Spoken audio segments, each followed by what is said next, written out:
Natasha, you stab me in the heart with this question because that is exactly where I am right Okay. now in my Okay. own submitting. I lie awake at night wondering how many times am I going to get rejected before I throw this in the garbage?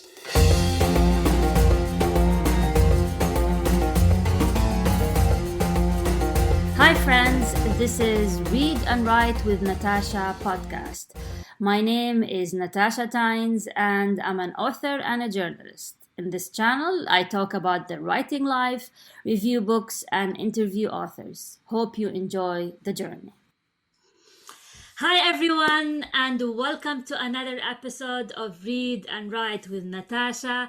Today, I'm very happy to have with me author Carol Saller, who's the author of several books for children, including the middle grade historical novel Eddie's War, which has received a number of honors. Carol's day job was a copywriter and contributing editor to the Chicago Manual Style. As the author of the adult nonfiction titled The Subversive Copy Editor, Carol frequently speaks at editing and writing conferences. She lives in Chicago. Carol, so happy to have you here, and thank you so much for taking the time to talk with me. I'm so excited to have you. You're an expert in your field, and I'm very humbled by your experience. So, thank you so much for coming here. So, on this podcast we talk about writing, we talk about reading, we talk about publishing. So, I have a lot of questions for you. So, the first one is, what is the number one mistake writers make when they submit their manuscript?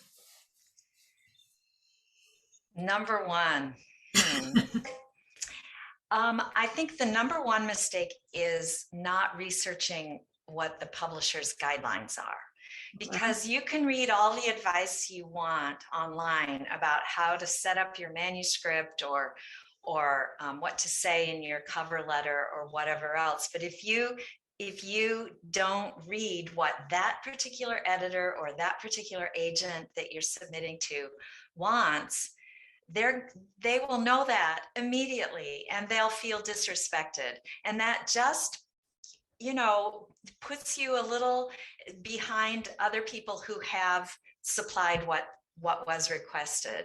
So these days, editors and agents are overwhelmed with submissions, and they have to go through hundreds and hundreds of them every month, and they're making very quick decisions about whether they want to work with someone or not, or request more pages to read. And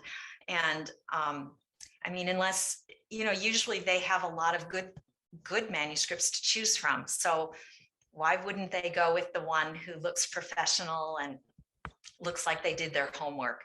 Mm-hmm.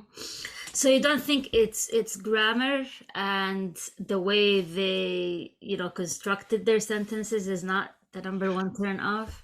Well, I think a lot of agents and editors won't even get into the manuscript if they see that, they ask people not to send attachments and someone send an attachment. They just won't even open it. So, okay. Yeah, I think, and then when you talk about the actual writing issues, like what's the number one writing issue rather than submission issue, I think that, some grammar in fiction, sometimes bad grammar is part of the deal. Yeah. It's on purpose. Yeah. So that's not an immediate judgment that the book is bad. And also, if something is a really good story, but the author needs help cleaning up the grammar, that's what copy editors do. Okay. So it depends on the level of transgression that an agent or editor looking at something that's a really hot sounding property, okay, but the writer needs help, they can get that writer some help. So, okay. But I still would always advise a writer who is not confident of their grammar to get help with that before they submit. So talking about rejection, we always tell authors, you're gonna get rejected a lot, and don't take it personally. It's part of the gig. But do you think there's a cap to the number of rejections where you think like this is not for me? Like if you get rejected like 100, 200, like 1,000 times, is there like a sign that, maybe you should pick up something else, or you don't believe in that? Oh, Natasha, you stab me in the heart with this question, because that is exactly where I am right Okay. now in my Okay. own submitting. I lie awake at night wondering, how many times am I going to get rejected before I throw this in the garbage? Okay. I'm telling you, I'm almost ready to cry. No, don't. And that question, I would kill to know what's the magic number. The number I see online all the time is 100. Okay. Not to quit when you reach 100, but not to give up until you reach 100. And I'll tell you what I think about that, because I have obviously spent a lot of time thinking about it. I think that the reason, and before I explain why I think that's a good number, I attended a webinar recently called Rejection, and it was very helpful because it consisted of a panel of highly successful writers who told how many times their work had been rejected and how many times they submit. And it was just shocking. They have, their work was rejected dozens and dozens of times before they found an agent or a publisher, and they also are constantly submitting, like at least once a week they send something out.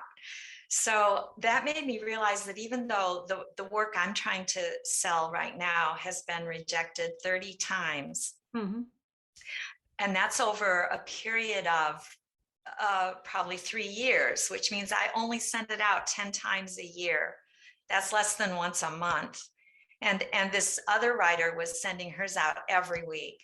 So I think I haven't tried hard enough yet, even though 30 rejections is really hard on a person. So the reason I think that the more you submit, the better chance you have has nothing to do with the number of times itself. It has to do with how much you revise and improve your query between submissions. And after you keep improving and improving and improving, that's what makes the magic, not just sending it to enough people that you finally find something that sticks. So I do that. And when you wait, when you wait a month between submissions, that gives it time to sit. I think there's some value in that. Actually, it gives the query letter time to sit so that when you open it again, it's like you're reading it for the first time through fresh eyes, and all these things leap out at you that you could improve. Yeah. I mean, I still think I have a killer query letter, but my fear is that I'm not really writing something that's marketable right now, and it's not attractive. No matter how good it is, it's in a genre that is not hot. So I really don't know what to do about that. I think, well, maybe I should put it in a drawer and work on something else and see if that type of thing, if the demand for that type of thing revives, or I don't know. So this actually takes me to the second question, which is, why should we as authors and writers bother with the gatekeepers anymore? Why don't we do it on our own? And I'll give you examples. Like prolific writer Seth Godin say, pick yourself. Like, why don't we pick ourselves and just self-publish? And especially now we're like this, the term of like the great resignation, where everyone is quitting their jobs where they work for like a manager or an employer and do their own thing. And what you said about your genre is not like kind of marketable enough at the time, and we're always gonna be beholden to what the market wants. And until when we're gonna be accepting those terms. And I've been talking with a lot of authors lately, and a number of them here in the US told me that they switched to self-publishing. They were traditionally published first, and then they switched to self-publishing because they're simply making more money. And there's more technology, more platforms now, like Amazon KDP and others. So the idea of like vanity publishing or the stigma around self-publishing is almost gone. So why do we even like torture ourselves with this really difficult process of being picked by a gatekeeper who's gonna not judge us on our talent but on what the market wants? Yeah, no, that's an excellent point. And I think it's wonderful that writers have self-publishing as an option now. And I think it absolutely is true that depending on what genre you publish in and what kind of platform you have, you can actually make money doing that. I would, the issue, for instance, in my case, middle grade fiction does not do well when it's self-published. Why is that? Well, because especially if you're writing literary, which is what I do, historical fiction, you need to sell books in that genre. You really need to sell to teachers and librarians, and to sell to them, you need to be reviewed in the traditional review journals that they use to justify their expenses. A book bought by a public school has to have so many reviews from School Library Journal or Hornbook or whatever. It's the system is set up, and because there are lots of people who publish children's books independently, but they're not accepted into the review journals. And it's not because they're of lower quality necessarily. In the beginning, I think they were, but now, as you have pointed out, there's really no stigma to self-publishing. But the people who review, if they have 20,000 new books a year and they can only review, a few of them, they have to have some arbitrary way of choosing which ones to consider. They cannot read them all. And so they've just arbitrarily said, well, we're just going to review traditional publishing. That's starting to change. Some of them do have Indie Corner or, whatever. But for picture books too, very hard to do independently because the costs are so high to produce them in color and to print them that you have to charge a lot. And a lot of picture books, you can sell ebook picture books, but the main market is still print for that. So that's a little difficult. It's difficult to get really professional illustration at a price that an independent author can afford. So a traditional publisher is going to do that for you, which is great. And a traditional publisher for middle grade is going to, be recognized by all those review journals. They're going to consider your book for a review. But if you write romance or fantasy or YA, those authors are killing it online, and doing just digital or print on demand. Yeah. Hardcover and paperbacks. They can do box sets. They set their own prices. It's really a very viable option. And if you don't feel like you can handle the tech part of it yourself, there are many, many, many companies who are glad to take your money to do it for you. There are unfortunately a lot of scams in that area. You have to do your homework and be very careful who you hook up with if you when you hire services, editing, production, art, all of that kind of thing. Conversion to the digital formats. You should just go with a known entity rather than some fly-by-night. And it's not hard to find out online, to get recommendations from friends who've already done it, or to investigate companies that you're looking into just by typing name of company complaints into Google. Yeah. Well, I mean, now you raise a very good point. Maybe the review system is flawed now, and it favors, traditionally published. And maybe it's time for like some sort of like a renaissance in when it comes to book reviews, because even like big newspapers would not accept reviews from self-published author. Like, would the Washington Post review a self-published author, or the New York Times, or I don't know. I mean, maybe it's time we like speak up for the self-published authors and say like it's time to think of them as legitimate authors that are deserving of a review in major publications. Well, I do think they have many review outlets. I think what you say has been said years ago, and there are a million places online to get reviews of indie books, and they have a lot of opportunities for advertising and other. They don't have trouble reaching authors.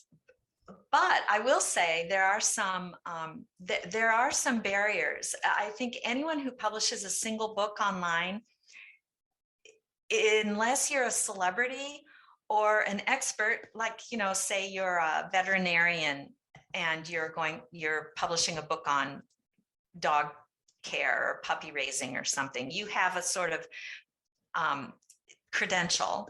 Okay. Or you're a celebrity, or you have a big social media following already for some reason. Unless you have all of that, if you just publish one quiet book, you're going to have trouble making money on that book, because you don't have a way to put it out there. And sending it to contests. There are a lot of contests, award contests for indie writers. You're going to really need a boost somewhere. Another thing is, another way that indie authors build an audience is to write a series. It's very important to have a series of books if you're going to be marketing them on Facebook or Amazon or wherever you choose to market your books, because there's a well-established financial funnel for publishing a series and offering the first book for free or for 99 cents, and then gaining a fan, a reader who is eager for the next book, and then upping the price of each subsequent book, so that your costs and your revenues are spread over the whole series, and you can really make a lot of money doing that. But to have, if you write something literary, something quiet, and it's just a one-off, or if you write some nonfiction like a memoir, or or something about your daughter who is disabled or something like that, there are thousands and thousands of books out there that are similar, and unless yours stands out in some way because of who you are or what kind of contacts and followers you already have online, you're going to have a real struggle marketing that book. Mm-hmm. And another factor is whether you know how to do that marketing, whether you know how to buy a BookBub, how to make a BookBub bid, or how to get traction on Goodreads, or how to start an Instagram account, or put up a website. All of those things, do a newsletter, write a blog. Writers are told to do all those things, and frankly, it's just exhausting. Tell me about it. Yeah. So, okay. So I want to go back to the topic of technology, and there's a number of AI tools, artificial intelligence tools that are popping up that authors and writers and journalists are using. And I'm going to start with the copywriting tools, and I'm going to talk about the other tools. So one of the most popular one is Grammarly. Another one is Hemingway. And so there's a number of these robots that fix your grammar and your sentence structures. So do you think we're reaching a stage where copywriters are going to be out of a job? since everyone is using them, and they become so good in the future that I don't know, maybe copywriters would be out of a job soon. Yeah. Well, first I have to make a distinction here between copywriters, which is actually people who write ad copy. Yeah, I mean copywriters and copy editors. Copy editors is what we're talking about, because Yeah. that's a completely different, even though they Yeah. sound the same, they are totally different professions.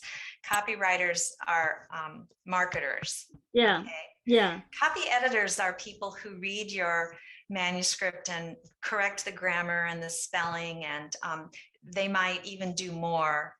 You know, they might do some rewriting if you hire them for that, and if that's part of what they do. And yes, I do think that in future AI will become good enough to do that, but I think we're very far away from that still. Like Grammarly is just, if you ask any professional copy editor, or even many writers who use it, it's a disaster for writers.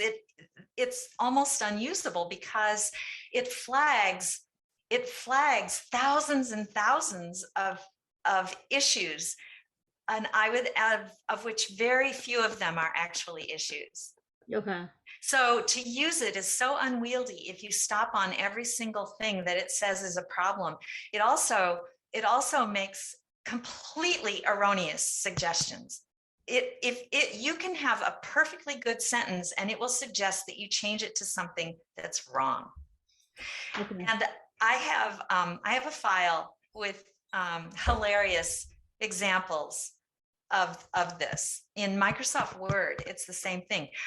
These tools are very powerful and there's great potential for them.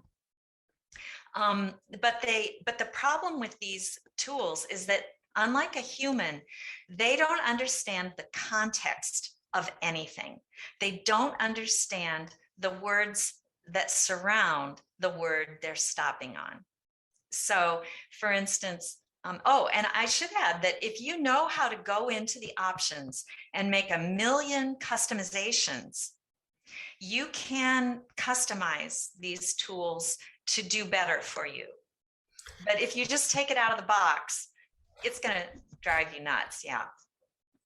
Yeah, I mean, customization is one way I use these tools, and you know, and they make them better. But I don't know, I keep thinking that they're pretty close. I don't know, but you're the expert here, you know. Yeah, no. No, okay. Not even close. I'll tell you what, one that is close. It's called Perfect It. Okay. And but it's not really for use by writers. I'd say it's a professional copy editing tool, and it does consider context. It's much more sophisticated than anything that's available right now. I mean, it's available to anyone who wants it, but I think it's overkill for most writers. To the startup costs of learning it and using it are probably not very practical. But and that's tools like Perfect It give me hope. Well, I don't know whether I hope that copy editors will be out of a job,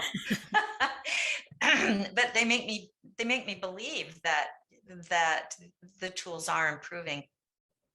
And I mean, in future, writers will also be out of a job. I mean, the same AI is just going to write the books and edit it, and so there's probably no future for writers or editors. There's no future for us. The robots are taking over.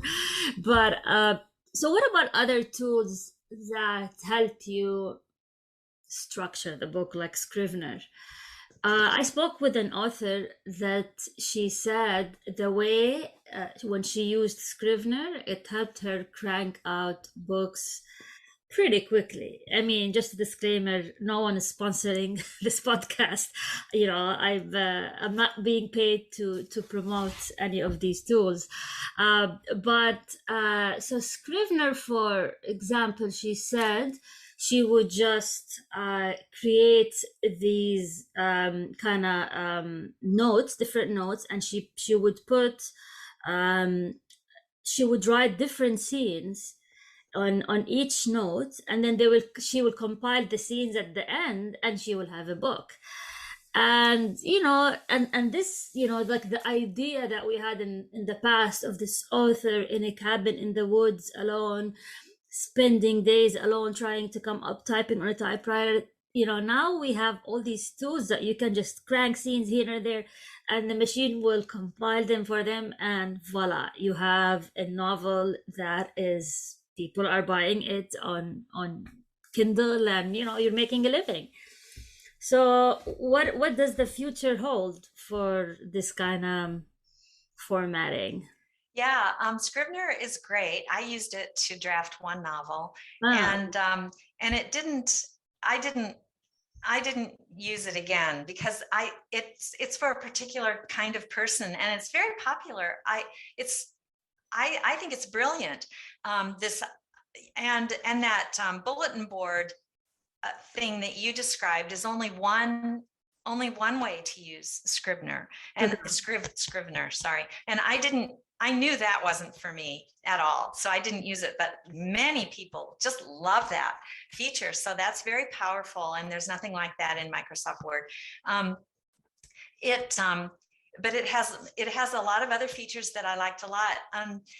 What I found in the drawbacks of Scrivener, well, first of all, I have to say that I'm a power user of Microsoft Word because in publishing, that's the only choice. So okay. for my whole lifetime in editing, I've become very adept at that. And Microsoft Word actually does everything Scrivener does, but people don't know how to do it. Okay. So that was less incentive for me to switch over to Scrivener. Because the drawback of Scrivener, its brilliance is in its drafting and writing tools, but it has no copy editing tools and it has no publishing tools. So you have to, in the end, you have to export it to Microsoft Word or to a PDF or something else in order to go through the publishing process. It's just for writing, and it does that really well. And I would suggest that anyone who hates Word or doesn't, I mean, you do have to buy Scrivener, although the trial is generous enough that you could get a lot done just on Yeah, the free trial, yeah, probably in yeah, Scrivener. But I would suggest that you look at some tutorials at YouTube or whatever, because it's not exactly intuitive. There's a struggle to get going on it.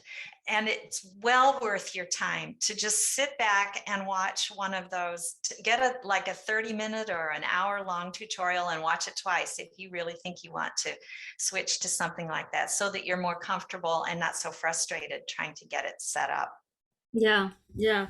Yeah, I have the paid version, and I used it to come up with my second novel, which I put aside because I'm doing other stuff. But yeah, so yeah, I mean, I'm like an optimist by nature. You would be surprised for someone like who grew up in the Middle East, and I'm still an optimist somehow. And so I'm like very optimistic about the future of being your own publisher, being your own copy editor, being your own solo entrepreneur, or like they call them, solopreneur these days. And I think that kind of levels the competition, and gives people better chance at publishing. So yeah, so I might be naive, but I remain optimistic about the future of self-publishing and doing it your own. So what is the current status of publishing now, especially among the big five? Like or are they the big four now? Because I think they're the big four in mostly in New York. Where is it headed, and is the future still bright? Or I mean, I want to like know what is going on with this from an expert like you. I don't know. I'm sorry, I can't answer that question. I'm not at all plugged in to the big 4 or 5. I've spent my career in academic publishing, and Okay. I've never been savvy when it comes to that commercial trade publishing. I read Jane Friedman's hot sheet, but I usually skip over the sections that talk about what's going on among the wheelers and dealers. So I'm sorry, you can cut this part of the podcast if you No, want. it's fine. I got nothing. No, but it's interesting. I mean, it doesn't have to be like an expert opinion, but it can be just some observation. I mean, I have my observations as well, but I'm just curious to see if you, through the years, you observed their choices of editors of authors to pick. Are they still betting on like the Stephen Kings of the world, or are they um experimenting with new authors? Just Yeah, observation. I definitely can tell you, yes, they are experimenting with new authors. They're still bidding high on the Stephen Kings of the world, but yeah, this last couple of years, the shame they've felt over the lack of diversity, because there's so many repressed voices that haven't been heard, and it's a nice antidote to the influx of, you're optimistic about self-publishing. I am too. I'm very high on it for certain kinds of publishing, but I also have seen how it lets in the dregs. I mean, it does let in anything. Yeah. There's no quality control at all. So in that way, I don't see that as necessarily a good thing. And I think that the more quality books that are published, not to say that everything published by the big trade publishers is quality, that's far from the truth, but there is at least a process where the books get looked at by many readers. They get a lot of feedback, they go through beta reading, they go through copy editing, developmental editing, proofreading. There are some standards that and now that it's opening up to a broader mix of professional writers, that standard is going up. And I think that's a good thing for readers, and it's a good thing for the whole state of mind of writers when they, every writer should be a reader. If you're writing something and you're only reading your own stuff or the stuff your friends write, I don't think you're living the best writer's life, and that you're developing your goals as a writer if you don't read the best literature in your field. To me, that's part of the training of being a writer. And so this is going to raise all boats, to have so many new voices writing excellent literature. It has to be good for publishing as a whole. Yeah. I wonder, like you mentioned, the sales. I wonder if of the sales of, like immigrant writers or non-white writers are actually doing well. Because like sometimes I would hear from, let's say, like mainstream readers, like they're turned off by like foreign food in the books or the foreign pronunciation, like even like anything, whether it's like a Russian name or like a Filipino name or food they're not familiar with. And some people are not comfortable with the unknown. And I'm wondering if the mainstream reader has changed, or they still would like find books that they're comfortable with, that they know the environment, that they don't have to kind of squeeze their mind to understand this foreign food or foreign language, or how to pronounce a Russian name or an Arab name or a Filipino name or something like that. I'm just curious to see how those books are selling among the mainstream. I think there are always going to be people exactly as you described. But when you think of it, think of fantasy readers. Everything in a fantasy book is completely foreign. The language, the names, I have to say that is more challenging to me than reading a book, written by someone in Russia. That's a good point. Yeah. So I think people, mainstream readers have embraced some very weird stuff. So if they're fantasy, especially. yeah, I think it's more likely that just pure blind prejudice would get in their way than any real difficulty in Yeah, that's a very good others. point. Yeah, that's a Yeah. good answer. I like that. So, okay. What are your plans now for the future? You mentioned you're trying to sell one book, but what is Carol doing these days? What does the future hold? Well, I have chosen, after a long slump, I have to say, I have 3 books I'm trying to sell. I have 3 Wow. finished middle grade novels that I just can't get an agent. Okay. And I may consider self-publishing regardless of, the dim prospects for that. But for now, I haven't given up on finding an agent. Last week, I sent out 4 queries, and the first one came back within 15 minutes, rejection form Okay. letter. I Yeah. mean, I have to say, there are bad weeks, and all the rest came back within 3 days. No, no, no, no.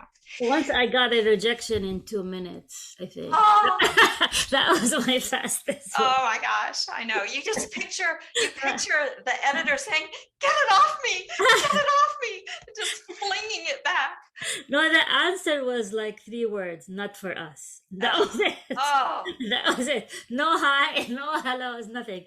Not for us. oh my gosh. But so I have stopped writing, and that makes me sad because I feel like I'm not motivated to keep writing when I can't sell my work. So there's no plan B. This was my plan for retirement, to return to children's books. I have published several children's books in the past, but the last one was 10 years ago, and then I segued to writing for adults, and I can't get my foot back in the door of children's. So I don't have a plan B. I'm going to, when the pandemic, finally really opens things up again, I'd like to return to a lot of the volunteer work that I was doing. And I think right now it's a transition for me, kind of an empty time when I don't have enough. I'm not doing enough work that makes me feel good about being in the world and justifying my existence. So Well, maybe you can start another book. There's always, I get like reinvigorated when I start a new manuscript. Not like I wrote a lot of manuscripts, but just fresh start. we should make a pact. Yeah, okay, let's do that because I've been slacking. Well, I'll tell you one plan that I have been working on. I plan to start a newsletter, and this is the optimistic part. I think, when I do sell those books, I'll want my newsletter to be in place. And so I've started doing a lot of the tech work involved in setting up a mailing list, which I already have through my adult work, but I don't expect many of those people to stay on board when I switch my focus from helping. My adult work has all been in helping copy editors, helping editors, giving advice to editors. Yeah. In the last 3 years, I transitioned to blogging advice to creative writers, but a lot of people don't know that. A lot of people still see me as a celebrity copy editor from my book, The Subversive Copy Editor. That's where I get all my invitations to speak and whatever. So now I'm transitioning. I've changed my social media from The Subversive Copy Editor to Writer, Editor, Helper, to try to emphasize more that I have things to say to creative writers. And my newsletter will focus on helping creative writers format their manuscripts, clean up their style and grammar, and it'll just be helpful advice, and it might feature children's books. Yeah. Another thing if you're interested is like teaching an online course. These are pretty popular these days. I'm running my own cohort next month, but it's about journalism and how to get published in newspapers. And Yeah, I mean that's something that I don't see many authors doing as like you run your online cohort. And now like, it's called the knowledge economy where someone a veteran like you can actually, sell your knowledge through an online course, but that's probably a conversation for another time. Yeah, I've thought about it. Yeah. So before we conclude, what are like your top advice for, maybe that's a cliche question, but I always like to ask it because everyone has different advice. What are like your like top tips or advice to aspiring authors who want to get published? Let's say traditionally. Let's choose the most difficult route. Okay. What would be your like top advice? Yeah. Well, my first advice is to read lots of books of the type you want to write. Mm-hmm. There's no better training, I think, than getting into your head the conventions and the rhythms and the expectations of readers in that genre, so that you're pretty solid. If you want to write mysteries, if you want to write thrillers, if you want to write picture books, don't don't especially if you want to write for children, do not rely on your memory of children's books that you loved, because everything has changed. Mm-hmm. Everything is better now for children, and you have to go and to your library and read. Just sit all afternoon and ask the librarian, what are the best children's books right now, and read them, and you'll see, and you'll be delighted. And that will help shape your ambition for what you're going to write. And you won't have to ask questions. I mean, some of the questions I see on Facebook really do reveal that the writer has not read a book in the field that they're trying to write in. So that's first. Second is to read stuff online. Like my top recommendations for who to follow online is to go to the website of Jane Friedman. Mm. She has lots of blog posts like, so you want to publish a book, start here. Yeah, she's amazing. I follow her stuff. Yeah. And she covers traditional and indie publishing. Joanna Penn, Penn, also has a ton of advice for indie publishers. That's her specialty. And she has a podcast, and she's fun to listen to. And both of them give away tons of, like, you don't have to buy their advice. They just give away tons of advice. They also do webinars and all kinds of courses that you can take. But like, I wouldn't pay for anything until I've exhausted all of the free stuff. Yeah. I mean, I know Jane Friedman. I'm familiar with her work. She's amazing. I think she has a book called, was it The Business of Being Published? We published that at the the University of Chicago Press, where I worked for many years. That's one of our books. Yeah. Oh, okay. Good to know. Her book and my book are in the same series. Oh, wow. Okay. Well, so any final thoughts, comments, before we conclude? I mean, it's been a pleasure chatting with you. I mean, I can chat for another hour. I can tell. You're the best. You really are a good interviewer, because I have not referred to my notes once. Okay. Is that good or bad? It's good, because there are different styles of doing podcasts, and so far the podcasts I've done, on you send some topics of things you're willing to discuss, and other interviewers have just read me back my own questions, which then prompts me to refer to my notes to give the answer. So it's very canned and kind of not very natural. So this was a delight. Thank you. Oh, thank you. Yeah, I mean, I like to, and for anyone who's listening, I just like to have a conversation. Like we're chatting over coffee, and just two book lovers chatting. So thank you very much. You kind of fired me up now, and I want to go back to my manuscript. And I wish you the best of luck with with the manuscripts. I'm sure they're gonna sell. It's, as we know, it's part of the gig. And definitely let's stay in touch. And for anyone who's reading, who's watching or listening, thank you very much for listening or watching another episode of Read and Write with Natasha. And until we meet again, and thank you very much.